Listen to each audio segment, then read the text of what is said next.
धर्म में दीक्षा का क्या महत्व है और हमें दीक्षा लेनी क्यों चाहिए या दीक्षा हम क्यों लेते हैं। आप जानते हैं भारत में जितने प्रकार के संप्रदाय थे या हैं, बुद्ध काल में भी बहुत सारे संप्रदाय थे। एक सूत्र है सामान्य फल सूत्र दीघ निकाय का, उस सामान्य फल सूत्र में बुद्धकालीन 6 प्रमुख संप्रदायों का विवरण मिलता है। इसके अतिरिक्त बहुत सारे छोटे छोटे संप्रदाय थे। लगभग सभी संप्रदायों में दीक्षा के कार्यक्रम होते हैं और उन सब में वो विभिन्न प्रकार से दीक्षा देते, कभी सामूहिक रूप से, कभी एक एक करके इंडिविजुअल। आपने सुना होगा कोई मंत्र देता है, जो कान में मंत्र फूंकता है वो तो कान में मंत्र देने वाला जानता है या फिर लेने वाला जानता है, तीसरा नहीं जानता। कोई दीक्षा के समय कुछ हाथ में बांधता है, वही दीक्षा होती है। कुछ गले में बांधते हैं और कुछ नामधारी जिसे कहते हैं, कुछ अपने गुरु का नाम देते हैं। तो विभिन्न तरीके हैं विभिन्न संप्रदायों में दीक्षा देने के, और वो उतने को दीक्षा मान करके मंत्र दिया तो मंत्र, हाथ में कुछ बांधा तो हाथ में, उसको मान करके अपने आप को उस संप्रदाय का अनुयायी मान लेते हैं। बौद्ध परंपरा में ऐसा नहीं है। ये जो सील है जो मनुष्य जीवन के लिए श्रेष्ठ हैं, जो मनुष्य को कल्याण के मार्ग पर ले जाने वाले होते हैं, उन सीलों को ग्रहण करना ही बौद्ध धर्म में दीक्षा कहलाती है। आप जानते हैं क्योंकि भगवान बुद्ध का जो शासन है, बुद्ध की जो देशना है, वो समाज में बिना किसी भेदभाव के सभी के लिए एक समान रूप से है। इसीलिए बुद्ध के जितने भी उपदेश हैं, चाहे वो 82,000 भगवान बुद्ध के मुख से निकले हुए हों और 2,000 उनके प्रधान शिष्यों के, कुल मिलाकर के 84,000 धर्म सूत्र या धर्म वाक्य कहते हैं। धर्म स्कंद शब्द आता है, दूसरे शब्दों में धर्म वाक्य भी आप कह सकते हैं। वो एक एक वाक्य जो है धर्म का, वो व्यक्ति विशेष के कल्याण के लिए है, और जो चीज व्यक्ति विशेष के कल्याण के लिए होती है वो सबके लिए एक समान होती है। उसमें विशेष कर किसी के लिए कोई अलग अलग मंत्र या अलग अलग कोई विधा नहीं होती है। इसीलिए भगवान बुद्ध की जो शरण में आने के लिए जो दीक्षा है वो 5 सील से देते हैं। और जो अभी आपने ली, इसमें कुछ भी हिडन नहीं है, कुछ भी छिपा हुआ नहीं है कि आपने कुछ ग्रहण किया और आपको यही करके रखना। हाँ, आपने संकल्प लिया। दीक्षा का दूसरा अर्थ अगर समझे तो संकल्प। आप हमें बताओ, ये जो 5 सील जो आपने दीक्षा के रूप में अभी लिए, इससे पहले जब आप अपने आप को भगवान बुद्ध की शरण में नहीं लाए थे या बौद्ध अनुयायी नहीं कहते थे, तब का इन 5 सीलों का आप पालन नहीं करते थे? प्राइमरी से लेकर के, या आप लोग की उम्र बहुत हो गई है तो उस जमाने में केजी, नर्सरी, प्री केजी ये सब नहीं होता था। कक्षा 1 से शुरुआत करते थे हम लोग प्राइमरी स्कूल में। तो वहां से लेकर के जहां तक हमने पढ़ाई किया, वहां तक किसी स्कूल के ये 5 सील नहीं सिखाए गए। ये कह के नहीं सिखाया गया कि बुद्ध की शिक्षाएं, क्या ये कहा जाता बेटा तुम चोरी करना, ये नहीं कहा गया था कि चोरी करना गलत बात है, ये सिखाया गया कि नहीं? हिंसा मत करना, झगड़ा मत करना, झूठ मत बोलना, ये नशीले पदार्थ सेवन, ये सब सिखाया गया। और वहां पर जो भी होता था, ये नहीं कि वो बौद्ध होता था उसको, क्योंकि बुद्ध की शिक्षा ये कहकर तो सिखाया ही नहीं गया। तो ये तो हम बचपन से लेके अभी तक सीखते आए हैं, अभी तक सुनते आए हैं, पर दीक्षा में क्यों इसको रिपीट करते हैं? आज हम संकल्प लेते हैं। ये कुछ प्रेरणा दिवस आप करके मान लीजिए, तो एक प्रेरणा हम मान लें या संकल्प मान लें कि आज मैं सही माने में बुद्ध की शरण में जाता हूं और भगवान बुद्ध की ये शिक्षाएं हैं, ये बेसिक शिक्षाएं, इनका आज से मैं पालन करूंगा। बुद्ध के शासन में किसी चीज को सुनने के उपरांत उसका चिंतन करना और चिंतन के उपरांत उसका अनुसरण करना, अपने जीवन में धारण करना, वो महत्वपूर्ण है। बिना उसके धर्म से जो लाभ मिलना चाहिए वो प्राप्त नहीं होता है।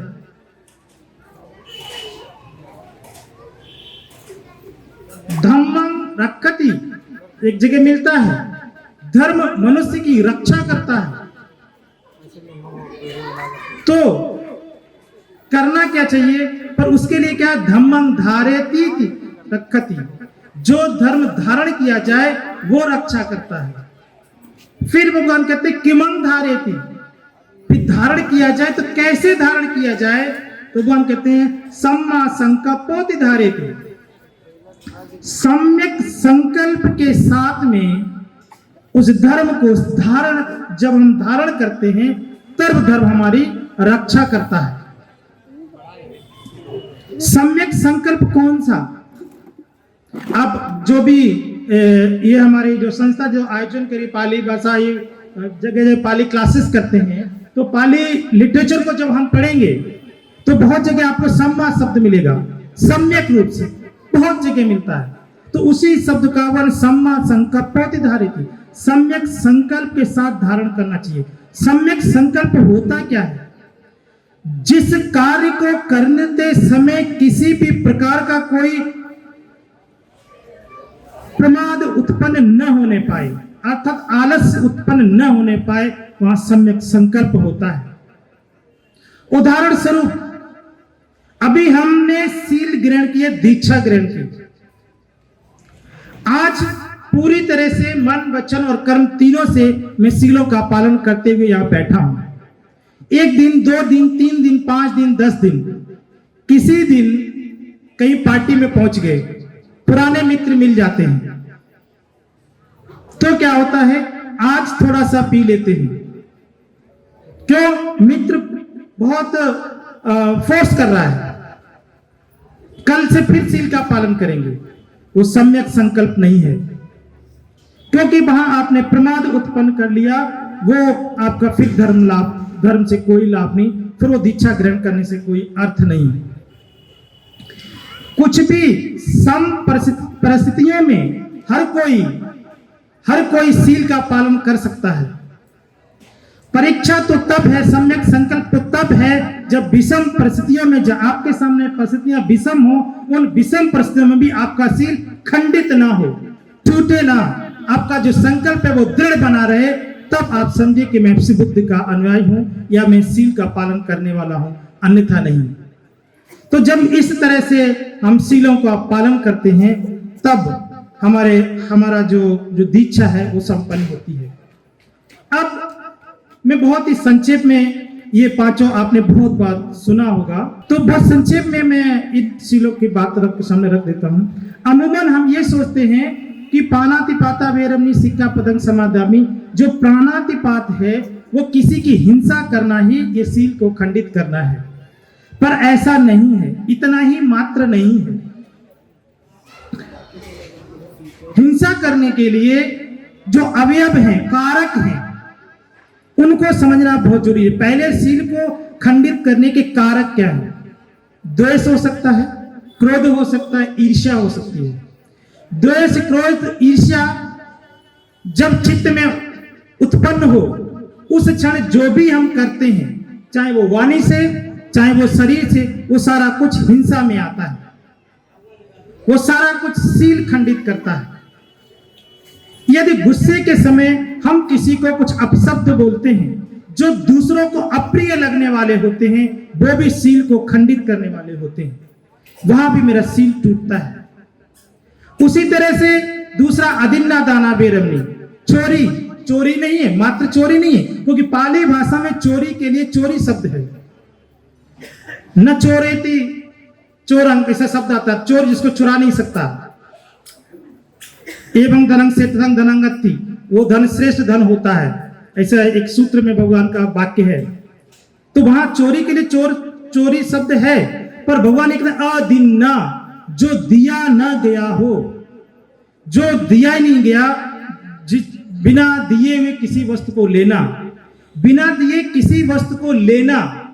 और यहाँ बौद्ध परंपरा में क्या है, कर्म विषय जहां law of cause and effect का वर्णन मिलता है, वहां भगवान कहते हैं चेतनाहं भिक्खवे कम्मं वदामि, चित्त में उत्पन्न होने वाले विचारों के को ही भिक्षुओं में कर्म कहता हूं।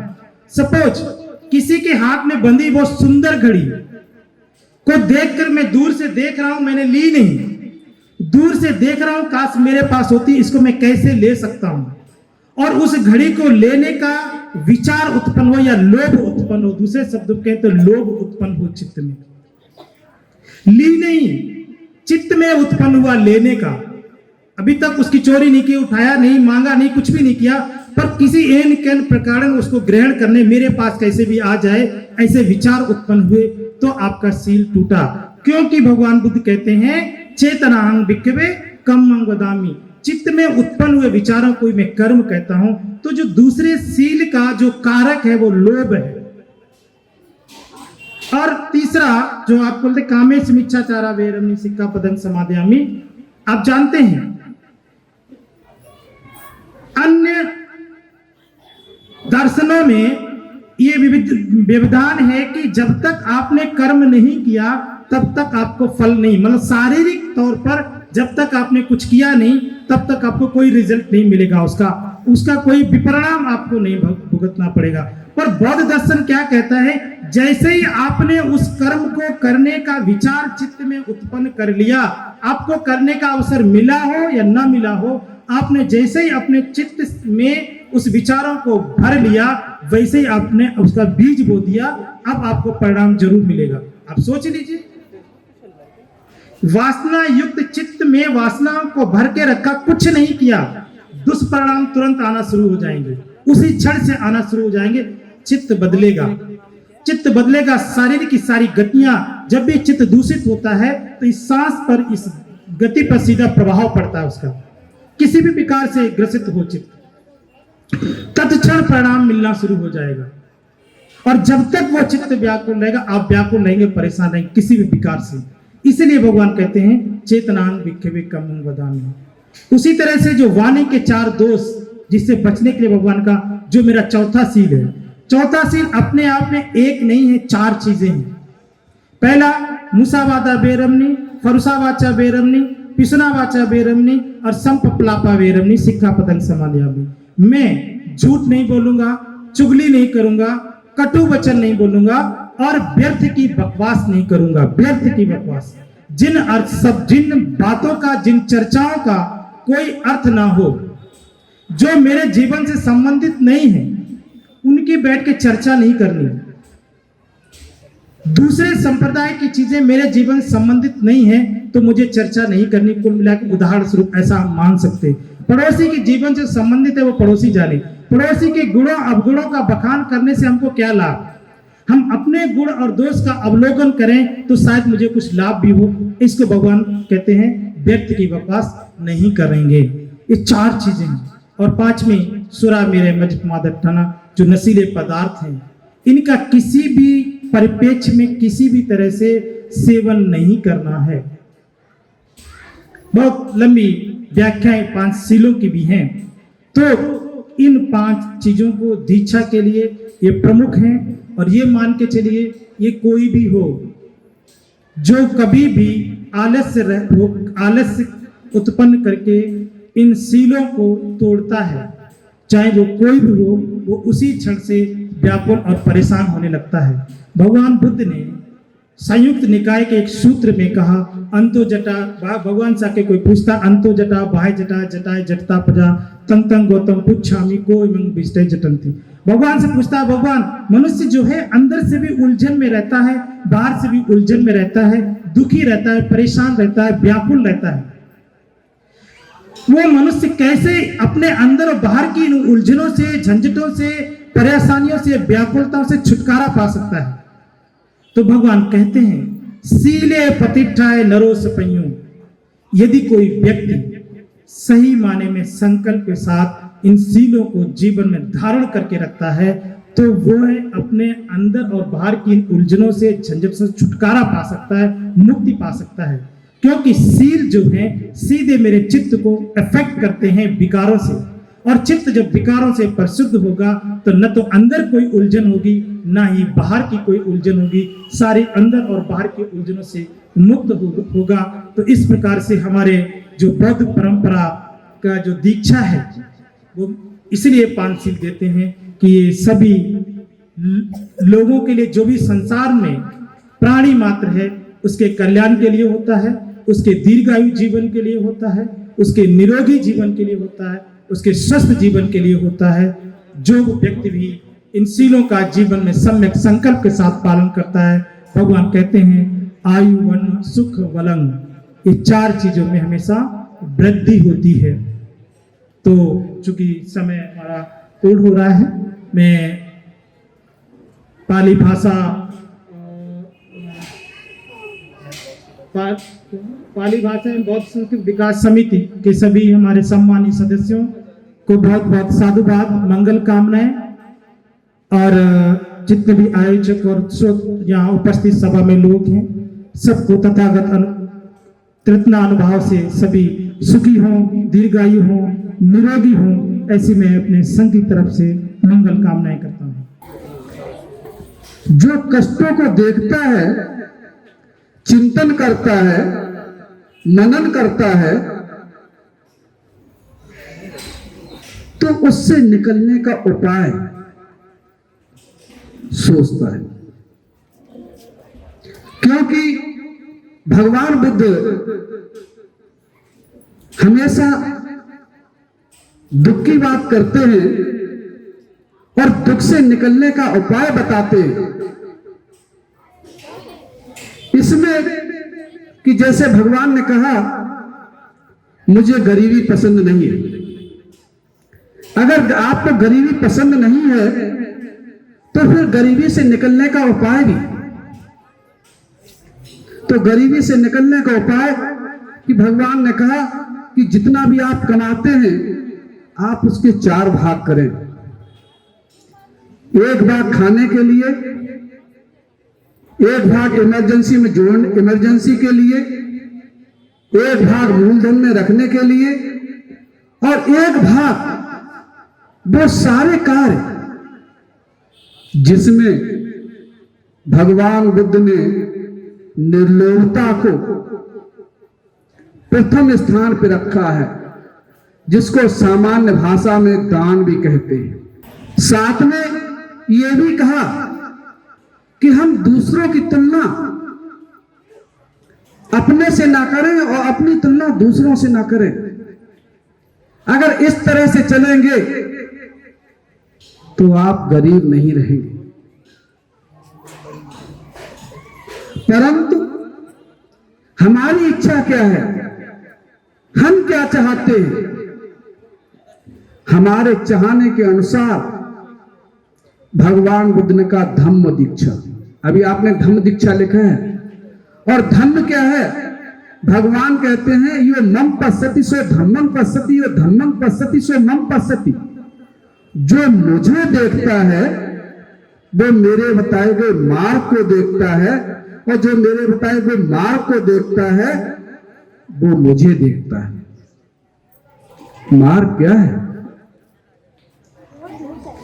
जो बुद्ध की हम वंदना, धम्म की जो वंदना करते हैं, जिसमें धम्म के जो 6 गुण हैं, कोई कितना भी छुपाने की कोशिश करे, बचने की कोशिश करे, अगर वो भगवान के बताए गए मार्ग पर चलता है। भगवान बुद्ध की करुणा हो, करुणा हो, करुणा हो, भगवान बुद्ध की करुणा हो, करुणा हो, करुणा हो, करुणा हो, करुणा हो। भगवान बुद्ध की करुणा हो। बाबा साहब अमर रहे, अमर रहे, अमर रहे, बाबा साहब अमर रहे, अमर रहे, अमर रहे, सम्राट अशोक अमर रहे। अमर रहे, अमर रहे। हमें यही भी ज्ञात है कि आज भारत में बुद्ध धर्म की जो वापसी है, बोधिसत्व बाबा साहिब डॉक्टर अम्बेडकर के द्वारा अशोक विजयादशमी या 14 अक्टूबर 1956 को किए गए धम्मचक्र प्रवर्तन से हमें बुद्ध धर्म की प्राप्ति हुई है। यदि बाबा साहिब हमें बुद्ध धर्म न दिए होते तो हम तथागत बुद्ध और बौद्ध धर्म के बारे में बहुत कुछ न जानते होते और ना ही इस मानवीय जो अमानवीय गुलामी है उससे मुक्त होने का कुछ विचार कर सकते थे। जो लोग जीवन में धार्मिक, सांस्कृतिक, शैक्षणिक और सामाजिक दायित्वों के नियमों को नहीं समझते हैं, वे बाबा साहब के इस धम्म प्रवर्तन और बौद्ध दीक्षा दिवस के महत्व को नहीं समझ सकते हैं। इन समारोह के आयोजन करने के लिए एक समिति का गठन किया गया था, जिसमें कि दयासागर बौद्ध को संयोजक, इंजीनियर SD भास्कर जी को उप संयोजक और RC बौद्ध जी को मुख्य सचेतक और हरिलाल बौद्ध जी को सचेतक नियुक्त किया गया था। परंतु आज ये संपूर्ण भारत के लोग बाबा साहब के बुद्ध धम्म दीक्षा मिशन नागपुर को अच्छी तरह से जानते हैं और आज वे बाबा साहब के धम्म दीक्षा प्रवर्तन स्थल नागपुर की ओर आकर्षित हो रहे हैं। हमारे सामने गंभीर विषय यह है कि कुछ संस्थाएं विजयादशमी को आधार मानकर और कुछ लोग 14 अक्टूबर 1956 को आधार मानकर यह प्रेरणा दिवस मनाते हैं। हम लोगों के साथ सोचनीय विषय यह भी है कि यह तिथि क्या होनी चाहिए। हमारे अनुसार इस संबंध में बाबा साहेब द्वारा इस अवसर पर बाबा साहेब द्वारा जो नागपुर का भाषण है ही इस समस्या का हल निकाल सकता है। उन्होंने 15/10/1956 को भाषण में यह निष्कर्ष निकलता है, उनका जो भाषण है 15/10/1956 से यह निष्कर्ष निकलता है कि बाबा साहब ने बौद्ध दीक्षा का कार्यक्रम पूर्व जो दशहरा के दिन क्यों रखा था, इस पर उन्होंने अपना विचार स्पष्ट किया था। इस संबंध में उन्होंने स्पष्ट किया था कि नागपुर में पूर्व नाग वंश की बौद्ध नगरी थी और प्रियदर्शी अशोक ने इसी तारीख को स्वयं और अपने राज्य में बुद्ध धम्म का राजधम्म घोषित किया था। यह तिथि बुद्ध धम्म प्रवर्तन का 25वां साल माना जाता है। कालांतर में अन्य भाइयों ने अपना अन्य देवी देवताओं के हिसाब से बुद्ध अपने धर्म से जोड़ करके इसको प्रचार प्रसार करना शुरू किया, जिससे कि आज इस संबंध में हम भाइयों के बीच में भ्रम पैदा हो रहा है। क्योंकि आज ये भारत सहित सारे विश्व में बौद्ध धर्म का प्रचार प्रसार तेजी से बढ़ रहा है और निश्चित बौद्ध परिषद या पर्सनल लॉ न होने से हमारे बीच मतभेद सामने आ रहे हैं। इन बातों को ध्यान में रखकर जिस प्रकार से अप्रैल माह को डॉक्टर अम्बेडकर माह और मई माह को बुद्ध जयंती माह और अक्टूबर माह को बौद्ध दीक्षा माह के रूप में मनाने का निर्णय किया जा रहा है, जिसमें कि धम्म विजयादशमी एवं 14 अक्टूबर प्रमुखता से रहेंगे। इन बातों को ध्यान में रखकर अक्टूबर माह को संपूर्ण उत्तर प्रदेश में बौद्ध दीक्षा प्रेरणा दिवस के रूप में निम्नलिखित तिथियों के अनुसार विभिन्न बौद्ध संगठनों की सहमति से समारोह रखे गए थे, जिसमें 3 संगठनों ने ही बौद्ध दीक्षा समारोह आयोजित किए। कई अन्य संगठनों ने मेला एवं उत्सव के रूप में इस समारोह को आयोजित किया। इसमें 6 अक्टूबर को मेरठ में, जिसका कि आयोजन था बुद्धिस्ट सोसाइटी ऑफ इंडिया, जिसके प्रमुख रूप से राजेश कुमार गौतम रहे। 8 अक्टूबर को कुशीनगर में मौलिक अधिकार संघर्ष समिति की ओर से जिनके की प्रमुख आयोजक A.K. नंद साहब ने इसका आयोजन किया। 8 अक्टूबर को नौगढ़ सिद्धार्थनगर में आयोजन the Buddhist society of India के माध्यम से आयोजक मनीराम बौद्ध जी के नेतृत्व में संपन्न हुआ। इसी के साथ 13 अक्टूबर को झांसी में the Buddhist society of India द्वारा आयोजित किया गया और 20 अक्टूबर को कानपुर में the Buddhist society of India के माध्यम से, जिसके की प्रमुखता रूप में आचार्य प्रेमी जी बौद्ध और आरसी गौतम जी ने निर्वहन किया। इसके बाद 27/10 को लखनऊ में आयोजन पाली भाषा और बौद्ध संस्कृति विकास समिति के माध्यम से यह कार्यक्रम हो रहा है, जिसका की जिम्मेदारी आयुष्मान रामचंद्र बौद्ध जी ने और हरिलाल बौद्ध जी ने निर्वहन किया। इस प्रकार यह अंतिम बौद्ध दीक्षा प्रेरणा दिवस का लखनऊ में हो रहा है। इसके 2 विषय इस प्रकार से हैं। इस कार्यक्रम का अंतिम समारोह बौद्ध दीक्षा समारोह का आयोजन बोधिसत्व बाबा साहेब के द्वारा हमें दिए गए बुद्ध धम्म को ठीक से समझना है। इसके अधीन 2 बातों पर ध्यान दिलाना है। नंबर 1, बौद्ध परिवार के वे सदस्य जो वयस्क या 18 साल के हो गए हैं, उन्हें बौद्ध धम्म संस्कार या दीक्षा देना है। दूसरे, वे जो बुद्ध धम्म को मानते हैं परंतु वे बौद्ध धम्म की दीक्षा नहीं लिए हैं, उनके लिए यह आयोजन किया गया है। इस कार्यक्रम में से आयोजित कार्यक्रमों की समीक्षा करना है और आगे की नीति तैयार करना है। इसलिए जो अभी तक कार्यक्रम हो चुके हैं, उनके प्रमुख जो यहाँ उपस्थित हैं, उनसे अनुरोध है वो अपने विचार में अपने यहाँ के किए गए कार्यक्रम की सूक्ष्म समीक्षा करेंगे कि क्या पाया, क्या खोया, क्या होना चाहिए। हमें यह ज्ञात है कि बाबा साहब के धम्मचक्र प्रवर्तन के बाद 2 माह के कम समय में ही वे हमारे बीच में नहीं रहे और भारतीयों को बुद्ध धम्म जिस रूप में ग्रहण करना चाहिए यह हमें सीधे तौर पर जानने के लिए समय नहीं मिला। इस संबंध में हमें 3 बातों को समझना चाहिए।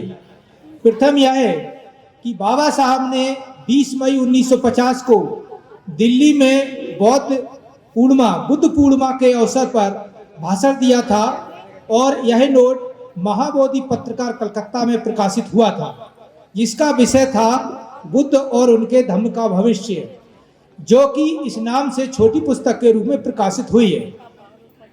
बाबा साहब का यह नोट हमें सकारात्मक दिशा देता है। इस नोट में कहा गया है कि बौद्ध धर्म का भी बाइबिल और कुरान जैसी एक धार्मिक ग्रंथ या पुस्तक होनी चाहिए।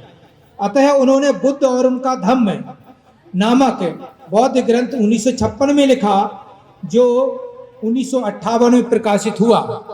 दूसरा, उन्होंने बताया कि बुद्ध धर्म का उद्देश्य प्रज्ञाशील समाधि, करुणा और मैत्री के अधीन ईसाई और रामकृष्ण मिशन के अनुरूप तैयार करना है और स्वयं सेवा द्वारा बौद्ध धर्म को चलाने के लिए अपनी नेक कमाई का 5% भाग धर्म के लिए दान करना है।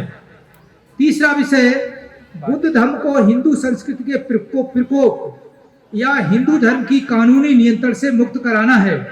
अतः 22 प्रतिज्ञाओं के अधीन भारत में बुद्ध धर्म की स्थापना करना है और इसके लिए बौद्ध संस्थाओं को ऐसा सबक लेकर कार्य करना चाहिए। आज भारतीय एवं विदेश के लोग बड़ी संख्या में बौद्ध धर्म की ओर आकर्षित हो रहे हैं, परंतु हम बुद्ध धर्म के तत्वों को ठीक से समझने में नाकाम रहे हैं, जिसका प्रतिफल सैकड़ों संगठनों का निर्माण होना और उनके बीच मैत्री का अभाव होना रहा है। दूसरी ओर हमारे सामने एक बड़ा अशिष्ट और जंगल समाज भी खड़ा है, जो बौद्धों को सीधे तौर पर प्रभावित करता है और नए बौद्ध लोग उनसे प्रभावित होकर बुद्ध धर्म के मार्ग से भटक जाते हैं। अतः आज हम भारत में बुद्ध धर्म को अपनी और आम भारतीयों के चरित्र निर्माण की भारी जिम्मेदारी है। जबकि भारत में एक बड़े समूह के सामने भूख और रोजी रोटी की समस्या दिखाई देती है और दूसरी ओर कुछ संपन्न लोगों को अपनी शान शौकत और पुरानी जात संपन्नता और अस्तित्व का विषय दिखाई देता है। फिर भी इन बातों के साथ साथ बुद्ध धर्म के अनुयायियों की संख्या बढ़ रही है और वे बौद्ध संस्कारों की ओर आगे बढ़ रहे हैं, परंतु सरकारी जनगणना में बौद्धों की संख्या लगातार घट रही है। इसका आशय यह है कि हम बौद्ध धर्म के प्रति दिखावा कर रहे हैं जबकि जीवन में कम उतार रहे हैं और दूसरे धर्म की बुराइयां ज्यादा गिनाते हैं। आज यह भी हमारे लिए सोचनीय विषय है। बोधिसत्व बाबा साहेब द्वारा नागपुर में धम्म विजयादशमी या 14 अक्टूबर 56 की यादगार में बुद्ध धम्म दीक्षा समारोह संपूर्ण भारत में मनाया जाता है। इस संबंध में विचारणीय विषय यह है कि हमें इस समारोह को किस रूप में और कैसे मनाना चाहिए। अगर हम इन दो पावन तिथियों पर समारोह आयोजित करते हैं तो हम 2 से ज्यादा कार्यक्रम आयोजित नहीं कर सकते हैं। अतः समारोह समिति का निर्णय है कि हमें संपूर्ण अक्टूबर माह को बौद्ध दीक्षा माह के अधीन संपूर्ण उत्तर प्रदेश में कार्यक्रम आयोजित करने चाहिए। जब हम विभिन्न अनुशासित धर्मों के संस्कारों के बारे में आकलन करते हैं तो यह निश्चित तौर पर निश्चित समय पर अपने नागरिकों का संस्कार करते हैं। जैसे हिंदू भाइयों में जनेऊ का धारण करना, सिख धर्म में पगड़ी, ईसाइयों में अमृतभान और मुस्लिमों में कलमा पढ़ा जाता है। तदेव बौद्ध दीक्षा दिवस समारोह समिति उत्तर प्रदेश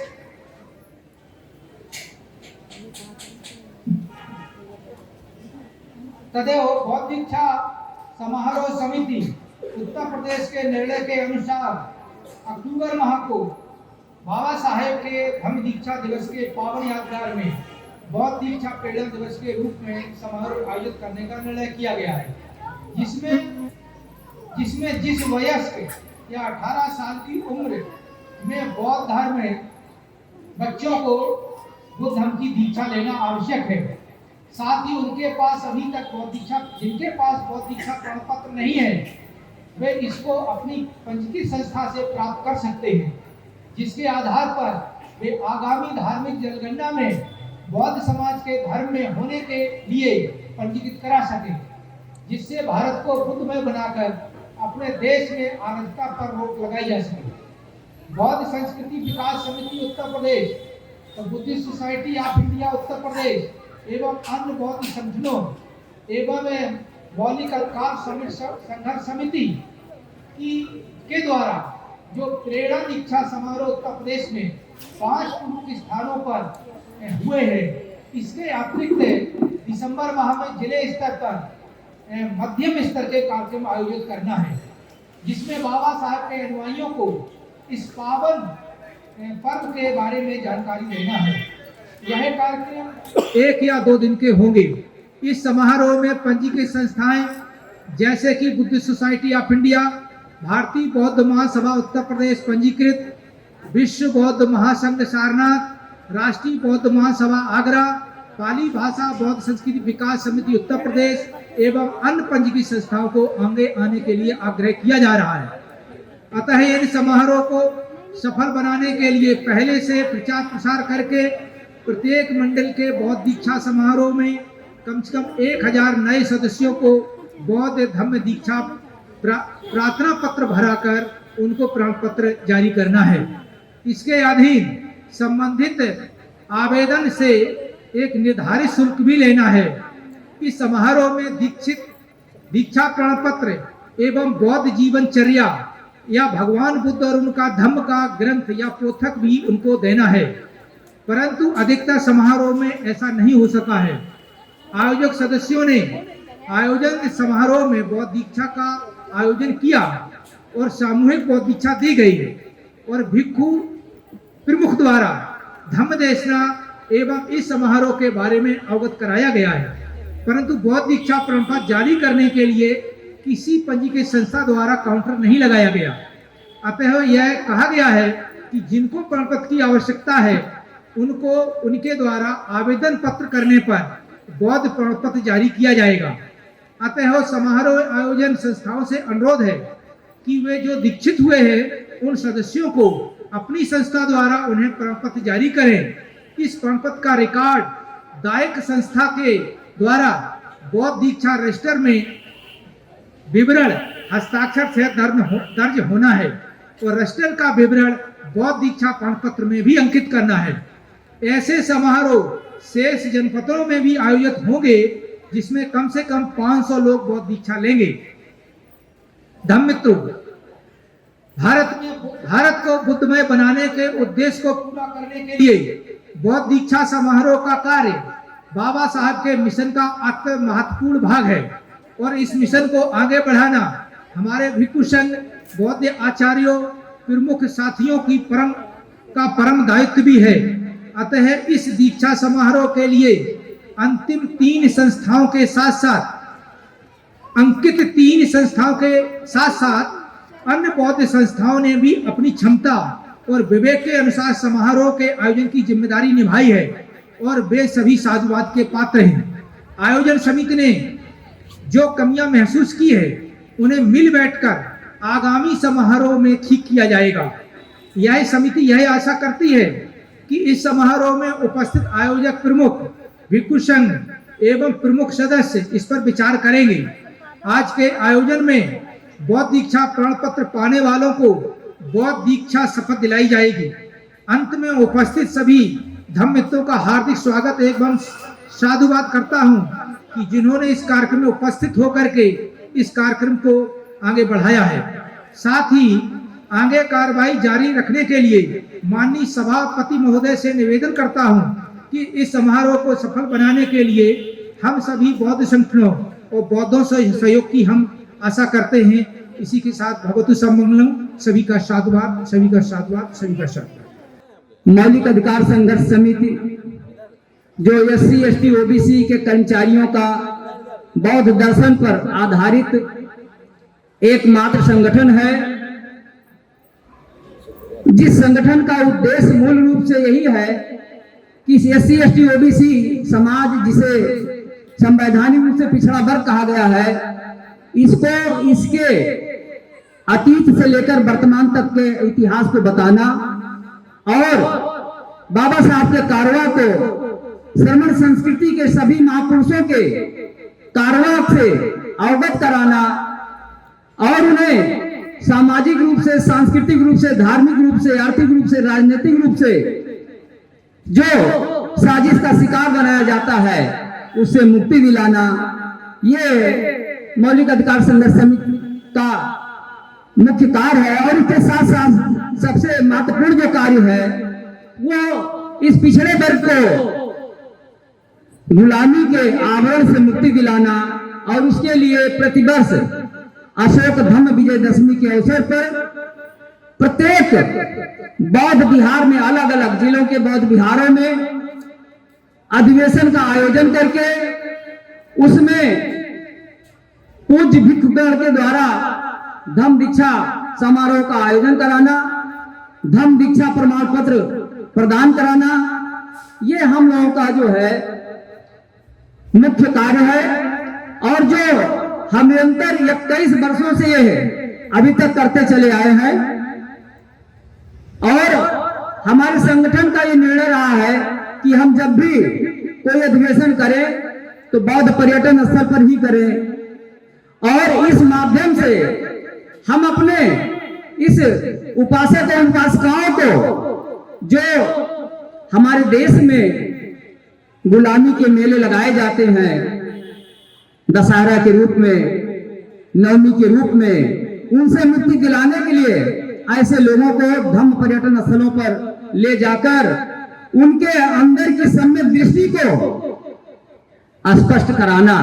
जब वो बौद्ध पर्यटन स्थल पर जाएंगे, देखेंगे, जानेंगे, समझेंगे तो निश्चित रूप से उनकी दृष्टि में और उनके दृष्टिकोण में परिवर्तन आएगा।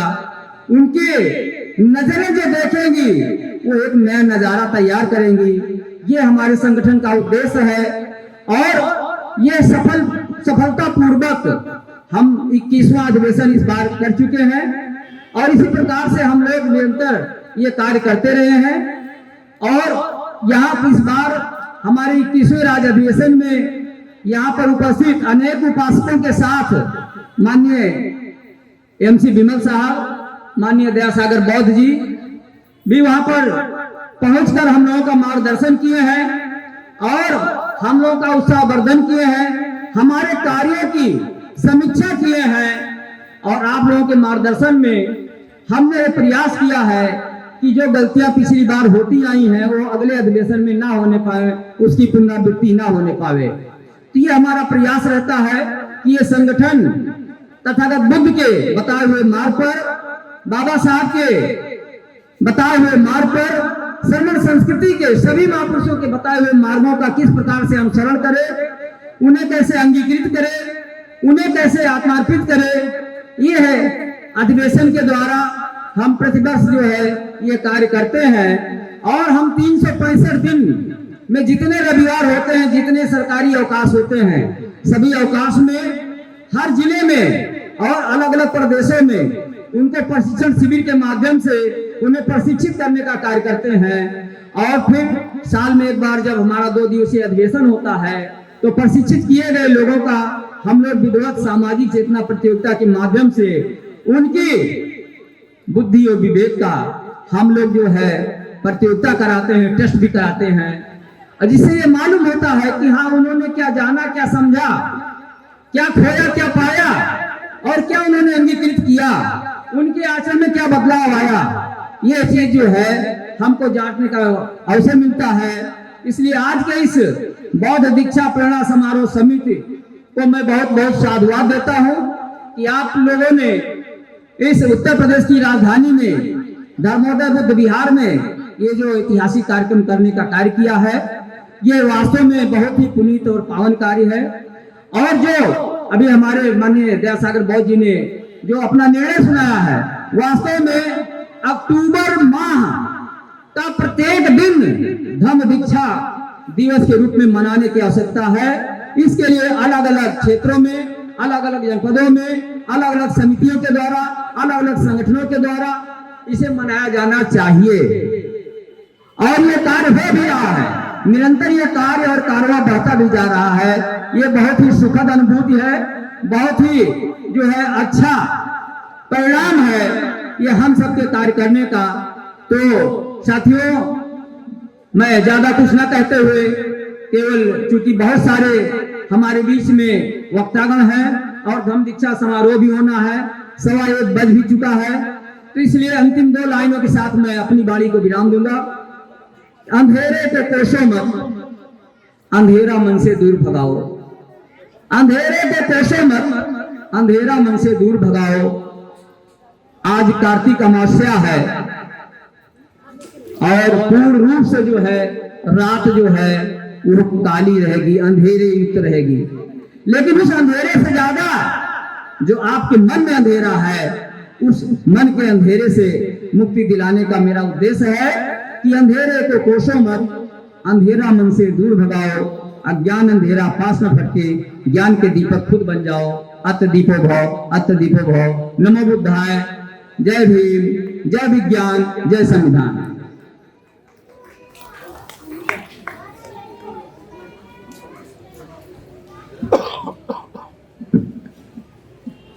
बहुत बहुत साधुवाद अवधेश कुमार नंद साहब, जो राष्ट्रीय संगठक हैं मौलिक अधिकार समिति के। तो ये भी इसमें सुधार हुआ है। साथियों, हमारे बीच में खुशी की बात है, लखनऊ विश्वविद्यालय के assistant professor doctor Rajendra Kumar Verma साहब हमारे बीच में आ चुके हैं। मैं अपने साथियों से और डॉक्टर साहब से गुजारिश करूंगा कि इन्हें महापुरुषों का सम्मान करते हुए पुष्पांजलि देकर मंच पे अपना स्थान ग्रहण करने की कृपा करें। हमारे बीच में अनुसूचित जाति जनजाति कर्मचारी अधिकारी कल्याण परिषद HL के अध्यक्ष हमारे बीच में हैं। मैं उनसे भी गुजारिश करूंगा कि आए और महापुरुषों का सम्मान करें, पुष्पांजलि दें। प्रभाकर बुद्ध विहार के अध्यक्ष श्रद्धेय PD प्रभाकर साहब हमारे बीच में आ चुके हैं, उनसे भी मेरा निवेदन है।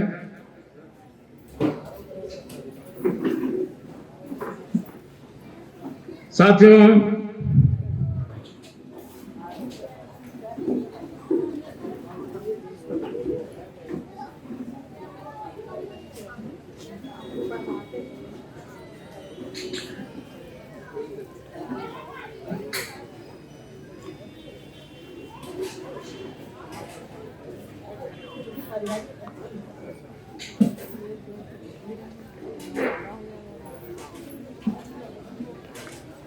साथियों, ये बहुत प्रशंसा का विषय है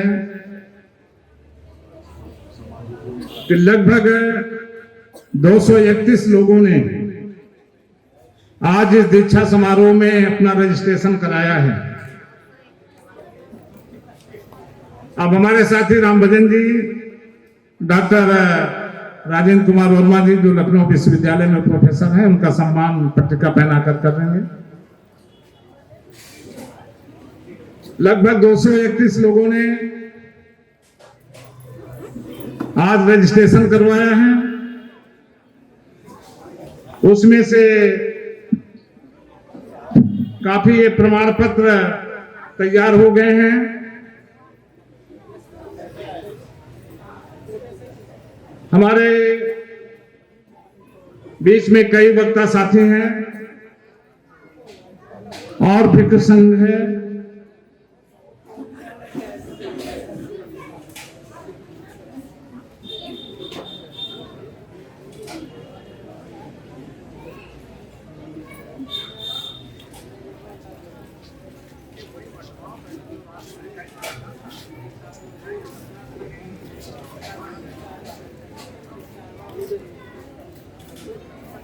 जी जी, हमारे बीच में केसी गौतम साहब आ चुके हैं। अरे बहुत खुशी की बात है कि आइए आइए साहब, पुष्पांजलि दीजिए और मंच पे भी स्थान ग्रहण करिए। हमारे जो सहयोगी साथी हैं, श्रद्धेय हरिलाल बहुत जी, देवनारायण बहुत साहब और राजशेखर साहब, ये जो प्रमाण पत्र में दिए हैं, अगर ये उन साथियों को वितरित हो जाएं तो ज्यादा बेहतर होगा, क्योंकि इसके बाद हम दीक्षा का प्रोग्राम जरूरी है। और जिन साथियों ने, उसमें से मैं दो चार कुछ नाम तो बोल देता हूं। श्रद्धेय देवनारायण बहुत जी, आशीष कुमार जी जो एलडीए कॉलोनी लखनऊ से हैं, जहानागंज आजमगढ़ से राम शरीफ जी, केवल नारायण बहुत जी पूरे परिवार के साथ हैं, लगभग 7 लोग हैं। इसके बाद शिवपाल जी, और अब उनका नया नाम, बुद्धिस्ट नाम शिवपाल बौद्ध होगा। सेक्टर जी एलडीए कॉलोनी से अवधेश कुमार बौद्ध जी, प्रेम शंकर रावत जी जो प्रेम शंकर बौद्ध कहे जाएंगे। साथियों, आप साथ साथ कर सकते हैं, आप कुछ सम्मान इन साथियों का दीजिए। और दरौली सफीपुर उन्नाव से संतोष कुमार, जो आप संतोष कुमार बौद्ध हो जाएंगे। रमेश कुमार बौद्ध रहीमाबाद बिजनौर से। नरेश कुमार जी रायबरेली रोड लखनऊ से। विनोद कुमार गौतम रायबरेली रोड रजनीखंड से। मोहान रोड शांति नगर से प्रियंका गौतम पूरे परिवार के साथ हैं। राम रतन चौधरी जो आसियाना से हैं, राम रतन बौद्ध हो जाएंगे। जीपी गौतम जी, अब जीपी बौद्ध आज से उनका नया नाम होगा। तो इस तरह से साथियों, ये काफी साथी हैं और इन साथियों को प्रमाण पत्र वितरित हो जाएगा। मैं देवनारायण बौद्ध साहब से गुजारिश करूंगा कि प्रमाण पत्र ले लें, जो साथी हैं उनको वितरित कर दें। और इसके बाद मैं श्रद्धेय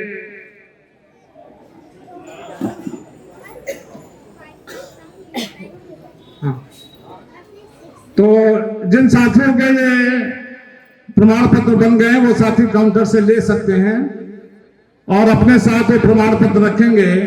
दीक्षा के प्रोग्राम के समय वो प्रमाण पत्र लेकर खड़े हो सकते हैं। इसके बाद साथियों,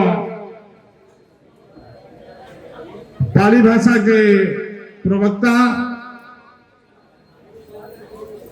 जो संकिसा से चलकर हमारे बीच में आए हैं, पूज्य भिक्षु डॉक्टर उपनंद साहब से मैं गुजारिश करता हूं, मैं निवेदन करता हूं, प्रार्थना करता हूं कि आप आज उपस्थित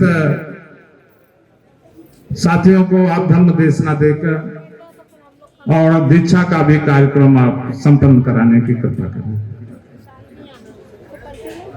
हमारे बीच में अंगाना बुद्ध विहार के अध्यक्ष भंते आनंद जिज्ञासु साहब जो रहीमाबाद से चलकर आए हैं, मैं निवेदन करता हूं, मेरी विनती है कि आप मंच पे स्थान ग्रहण करें। भंते आनंद जिज्ञासु अब डॉक्टर उपनंद साहब से मैं विशेष निवेदन करता हूं कि आप आज अपनी धर्म देशना के साथ हम साथियों को बौद्ध धर्म की दीक्षा देने का काम।